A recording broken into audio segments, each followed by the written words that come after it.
Hey you guys, it's Crystal from the Abundantly Blessed Homestead, where we use the wisdom of our ancestors to make amazing, nourishing, delicious meals for our family and grow some of our own food. Today I'm going to be taking you guys along as I make Rueteri yogurt with my raw goat's milk. It's not going to stay raw.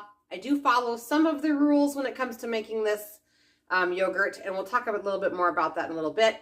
But anyway, I'll take you along and show you all the steps. It is way more complicated than regular yogurt. So there's just that warning. I'm doing it because if you research into the benefits, there's a lot of benefits to this stuff. And you guys can easily search online and come up with a huge long list of the reason why to incorporate this with your family. But anyway, I still do it, even though it takes some time. So some things you're going to need that's a little bit different than regular yogurt is you're going to need a yogurt maker. I totally recommend this one.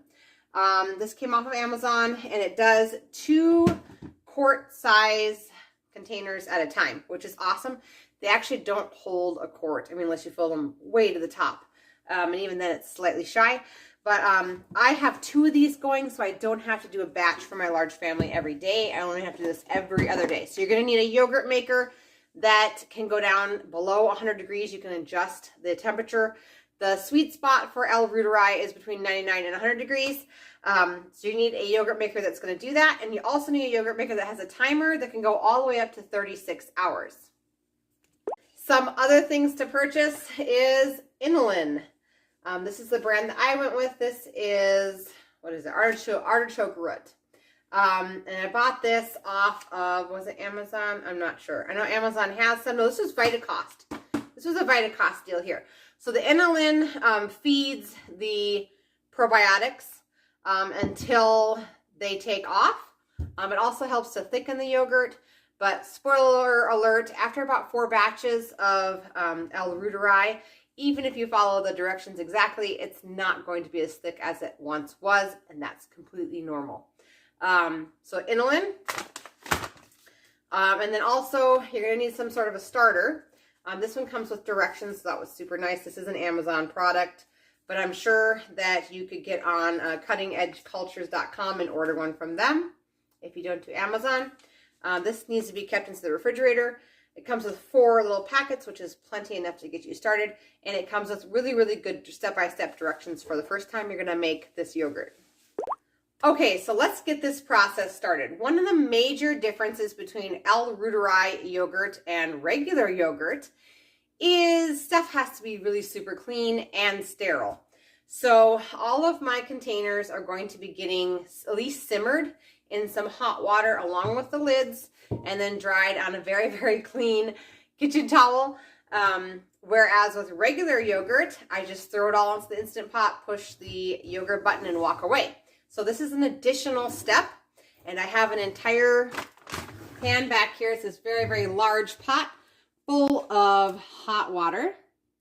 And I'm gonna go ahead and put some of these silicone mats on the bottom, and I'm going to load it up with the little quart-sized glass containers. Those silicone mats in, and the water is just warm, like tap water warm right now. So I'm going to load all of my containers and my lids into here. And then, like I said, I just bring it to a simmer and then shut it off. So I'm going to get that going right now. Okay, so the next thing for me is that I have some raw goat milk. You can use cow milk. With this particular yogurt, it's not going to, the dairy's not going to be raw anymore, because we are going to essentially kill off all of the competing good bacteria that's in the raw milk. And this took me a while to get over this because I'm so used to like the benefits of raw milk that I really didn't want to do it. And so basically what I need is around 12 cups of raw milk. So I'm going to measure this out and get it into this pot here. Okay, so I've got my 12 cups of milk into the pot, and that is again for 4 of those quart-sized containers. And then this is going to be coming up to a simmer. We want it to at least reach 210 degrees. Again, this is what works for me. The actual directions do say 280 degrees, which is ultra pasteurized milk. But in this case, I refuse to buy ultra pasteurized milk from the store. I want to use my farm fresh milk. So 210 degrees. And then back here, we're bringing all those yogurt containers and their lids to a simmer. Okay, so this back pot is now simmering. So I'm going to be removing everything out of it. All the yogurt containers and their lids. And I'm going to be putting on a clean towel right here on the counter.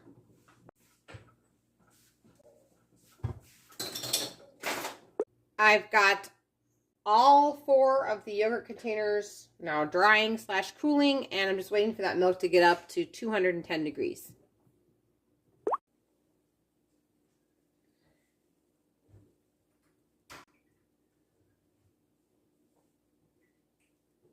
Almost there. We're at 209.5. I am going to go ahead and fill this very large bowl with some really cold water from the tap. And we're going to use this to cool down the milk that I've just heated up to 210 degrees.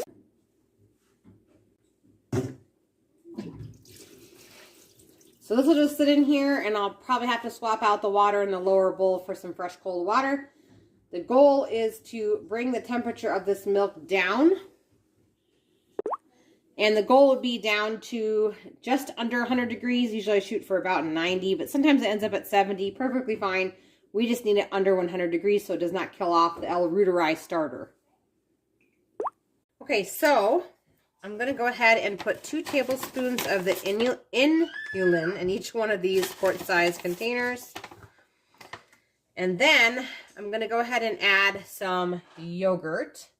This is from a previous batch. I'm going to go ahead and add 2 tablespoons of the yogurt, and then I'm going to mix it. Now, if you don't have yogurt from a previous batch, you can use one of those little sachets that came inside that little bag with the starter in it. We're just going to mix this well. Keep on stirring with a spoon, but I like to use one of these little frothers. I find it gives it a nice smooth texture and gets all of those clumps on out. So our milk is now down to 88 degrees. So I'm just going to add milk to each one of these until it's about 1/4 inch from the top. And then we're going to get them loaded into the yogurt maker. Okay, so I'm just going to go ahead and apply the lids, and we're going to get these loaded. As I said before, this is my yogurt maker. We're going to go ahead and plug it on in. I'm going to load my yogurt containers. This unit has the option of also getting 8 smaller containers, but for my family, I needed the bigger ones because they hold more. We're just going to add water to the bottom of the unit.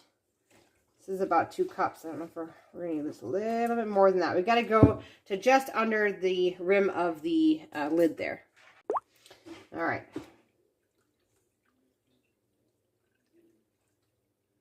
There we are. I'm going to go ahead and put the lid on.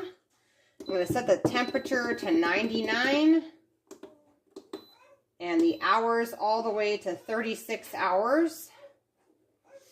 And then I'm going to press that start button. There we go. Okay, so at the end of the 36 hours, the unit will beep and flash, indicating that it's done. And then all I do is unload the containers and move them directly into the refrigerator, and they're ready to eat. But don't forget to save enough of that cultured dairy to go ahead and boost your next batch so you don't have to buy any more of those starter sachets. So that's all there is to making Reuteri yogurt. If you guys like this video, please give it a thumbs up, and I'll see you guys soon because my Azure haul is tomorrow.